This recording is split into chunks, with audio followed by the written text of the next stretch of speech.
അസ്സലാമു അലൈക്കും വറഹ്മത്തുള്ളാഹി വബറകാതുഹു. ഖുർആൻ പ്രഭാതം 163.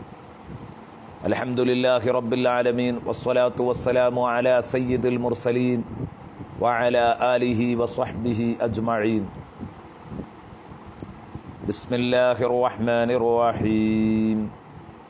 അഫലാ യൻദുറൂന ഇലൽ ഇബിലി കൈഫ ഖുലിഖത് وإلى السماء كيف رفعت وإلى الجبال كيف نصبت وإلى الأرض كيف سطحت.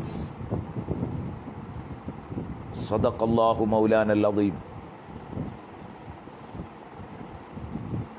പ്രിയപ്പെട്ട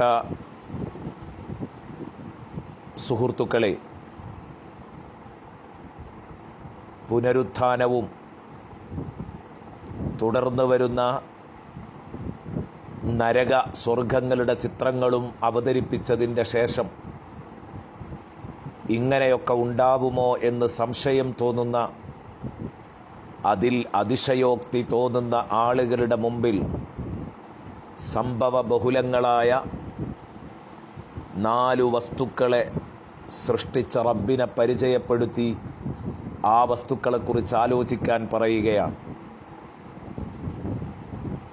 ഒട്ടകങ്ങളെ എങ്ങനെയാണ് പടച്ചതെന്നും ആകാശത്തെ എങ്ങനെയാണ് ഉയർത്തപ്പെട്ടതെന്നും പർവ്വതങ്ങളെ എങ്ങനെയാണ് നാട്ടിവെച്ചതെന്നും ഭൂമി എങ്ങനെയാണ് പരത്തിയതെന്നും ചോദിച്ചുകൊണ്ട് ഇതിന് കഴിയുന്ന റബ്ബിനെ സംബന്ധിച്ചിടത്തോളം പുനരുത്ഥാനമുണ്ടാക്കുക എന്നത് ഒട്ടും പ്രയാസകരമല്ല. ഇതിന് സാധിക്കുന്ന റബ്ബിന് നിങ്ങൾക്ക് സ്വർഗ നരകങ്ങൾ ഉണ്ടാക്കുക എന്നത് അവന് വളരെ തീരെ പ്രയാസമില്ലാത്ത കാര്യമാണ് എന്ന് അല്ലാഹു റബ്ബുൽ ഇസ്സത്ത് പഠിപ്പിക്കുകയാണ്. ഏതാവട്ടെ, അതിന് ഇവിടെ ഉണർത്തുന്നത് 4 വസ്തുക്കളാണ്. ആദ്യമായി പറഞ്ഞത് അഫലാ യൻദുറൂന ഇലൽ ഇബ്ലി കൈഫ ഖുലിഖത്. ഒട്ടകങ്ങളിലേക്ക് ഇവർ ശ്രദ്ധിക്കുന്നില്ലയോ, ആ ഒട്ടകങ്ങളെ എങ്ങനെയാണ് സൃഷ്ടിക്കപ്പെട്ടത് എന്ന്. ഒട്ടകം അത്ഭുതകരമായ ഒരു സൃഷ്ടിയാണ്. മറ്റു സൃഷ്ടികളിൽ നിന്ന് വ്യത്യസ്തമായി, മറ്റു ജീവികളിൽ നിന്ന് വ്യത്യസ്തമായി ഒട്ടകത്തിന് ഒരുപാട് പ്രത്യേകതയുണ്ട്. ഒന്ന്, അതിൻ്റെ ആകാരവലിപ്പം. ആകാരവലിപ്പമുള്ള വേറെയും വസ്തുക്കളുണ്ട്. എന്നാൽ അതുമാത്രമല്ല ആ ജീവിയുടെ പ്രത്യേകത.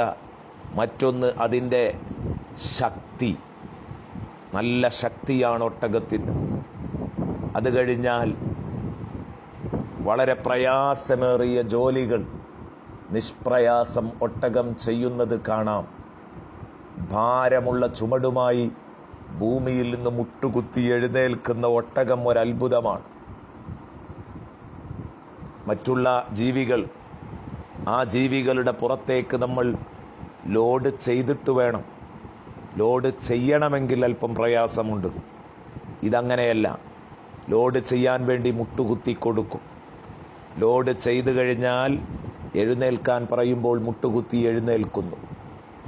മാത്രമല്ല 10 ദിവസത്തിലധികം തീരെ വെള്ളം കിട്ടാതെ മരുഭൂമിയിലൂടെ സഞ്ചരിക്കാൻ ഒട്ടകത്തിന് സാധിക്കും. അതുകൊണ്ടാണ് സഫീനത്തുസ് സഹ്റാ, മരുക്കപ്പൽ എന്ന പേര് പോലും, മരുഭൂമിയിലെ കപ്പൽ എന്ന പേര് പോലും ഈ ഒട്ടകം എന്ന ജീവിക്ക് വരാനുള്ള കാരണം. വളരെ ചെറിയ ഭക്ഷണവും വെള്ളവും കിട്ടിയാൽ തൃപ്തിയടയുന്ന ജീവിയാണ് ഒട്ടകം. ഇന്നതു തന്നെ വേണം മേയാനെന്നില്ല. മുള്ളും മരവും ചണ്ടിയും എന്തും അത് കഴിക്കും. മറ്റു മൃഗങ്ങൾ അങ്ങനെയല്ല. അതിൻ്റെ മുമ്പിലേക്ക് ഇട്ടുകൊടുക്കുന്ന ഭക്ഷണത്തിന് അതിന് ചില ഷർത്തുകളുണ്ടാകും.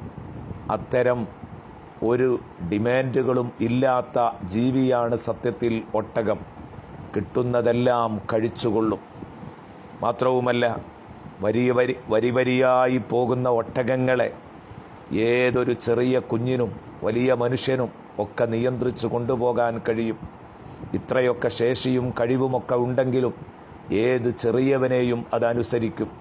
ഒട്ടകത്തിൻ്റെ കഴുത്ത് അതിലേക്ക് കയറാനുള്ള കോണിയാണ്. ഇങ്ങനെ തുടങ്ങിയിട്ട് ധാരാളം പ്രത്യേകതകൾ ഒട്ടകത്തിനുണ്ട്. പല ജീവികളെയും നമ്മൾ പല ആവശ്യാർത്ഥം വളർത്തപ്പെടാറുണ്ട്.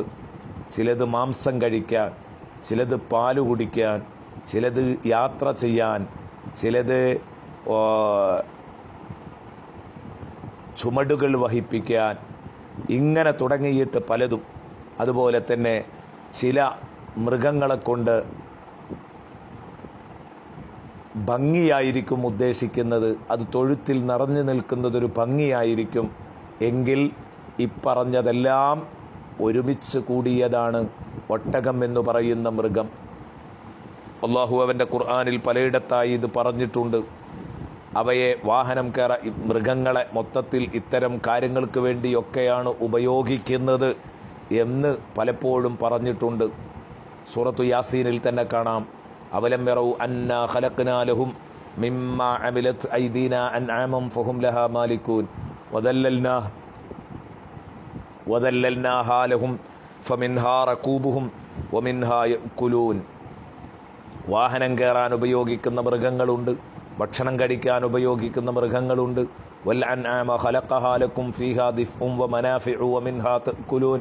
മറ്റു പല ഉപകാരങ്ങളും, അതുപോലെ തന്നെ തണുപ്പിൽ നിന്ന് ചൂട് പകരാൻ, വലക്കും ഫീഹാ ജമാലുൻ, ഭംഗിക്ക് വേണ്ടി മാത്രം, ഹീന തുരീഹൂന വഹീന തസ്റഹൂൻ.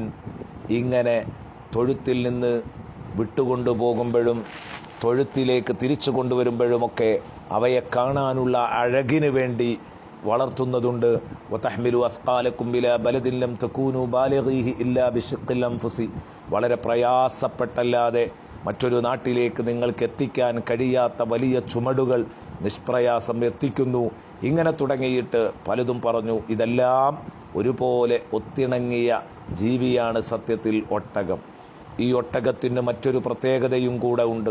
ഒട്ടകത്തിൻ്റെ ആ ബുദ്ധി അപാരമാണ്. ഒരിക്കലും അത് വഴിപിഴച്ചു പോകില്ല. ഇമാം റാസി റളിയല്ലാഹു അൻഹു അത്ഭുതകരമായ ഒരു സംഭവം കുറിക്കുന്നത് കാണാം. എന്താണത്? മഹാനവറുകൾ പറയുന്നു, ഒട്ടകത്തിൻ്റെ പ്രത്യേകതകൾ ഇങ്ങനെ പറഞ്ഞപ്പോൾ പറഞ്ഞു, വമിൻഹാ അന്നി കുന്തു മഅ ജമാഅത്തിൻ ഫീ മഫാസ. ഞാൻ ഒരു ടീമിനോടൊപ്പം ഒരു മരുഭൂമിയിലൂടെ സഞ്ചരിച്ചു കൊണ്ടിരിക്കുന്നതിൻ്റെ ഇടയിൽ ഞങ്ങൾക്ക് വഴി പിഴച്ചു പോയി. ഫളലൽന ത്വരീഖ്. അങ്ങനെ എത്ര നടന്നിട്ടും എക്സിറ്റ് കിട്ടുന്നില്ല, പുറത്തേക്ക് പോകാൻ കഴിയുന്നില്ല. മരുഭൂമിയിൽ കിടന്ന് കറങ്ങുകയാണ്. അവസാനം ഞങ്ങളുടെ ടീം അവരുടെ ഒട്ടകത്തിൻ്റെ മുകളിൽ യാത്ര ചെയ്യുന്നത് അവസാനിപ്പിച്ച് ഒട്ടകത്തെ മുന്നിലേക്ക് നിർത്തി അതിനെ ഫ്രീ ആക്കി വിട്ടു. നടക്കൂ എന്ന് പറഞ്ഞു. എന്നിട്ട് ആ ഒട്ടകം പോകുന്ന വഴിയിലൂടെ പോയി. ഫക്കാന ദാലിക്കൽ ജമലു യൻഅതിഫു മിൻ തല്ലിൻ ഇലാ തല്ലിൻ വമിൻ ജാനിബിൻ ഇലാ ജാനിബ്. ആ ഒട്ടകം ഒരു കുന്നിൽ നിന്നൊരു കുന്നിലേക്ക്, ഒരു ഭാഗത്ത് നിന്നൊരു ഭാഗത്തേക്ക് ഇങ്ങനെ അതാ ഓടി ഓടി പോരാൻ തുടങ്ങി. വൽ ജമീഉ കാനൂ യത്തബിഊന. ബാക്കിയുള്ളവരൊക്കെ ഒട്ടകത്തെ പിന്തുടർന്നതിൻ്റെ പിന്നാലെയും പോന്നു. അങ്ങനെ കുറേ കഴിഞ്ഞപ്പോൾ ഹത്താ വസല ഇല ത്വരീഖ് ബഅദ സമാനിൻ ത്വീൽ. കുറേ കഴിഞ്ഞപ്പോൾ ഞങ്ങൾക്ക് എക്സിറ്റ് കിട്ടി, പുറപ്പാട് കിട്ടി, പുറത്തേക്കെത്തി. അത്ഭുതപ്പെട്ടു പോയി ഞങ്ങൾ. ഇമാം റാസി റളിയല്ലാഹു അൻഹു പറയാൻ, ഫതഅജ്ജബ്നാ മിൻ ഖുവ്വത്തി തഖയ്യുലി ദാലിക്കൽ ഹയവാൻ. ആ ജീവിയുടെ ഓർമ്മശക്തി കണ്ട് ഞങ്ങൾ അത്ഭുതപ്പെട്ടു പോയി. കാരണം അങ്ങോട്ട് പോകുമ്പോൾ പോയ ഒരൊറ്റ തവണയിൽ അന്നഹു ബിൽ മറത്തിൽ വാഹിദ കൈഫൻ ഹഫദത് ഫി ഖയാലിഹി സൂറത്തു തിൽക്കൽ മആതിഫ്.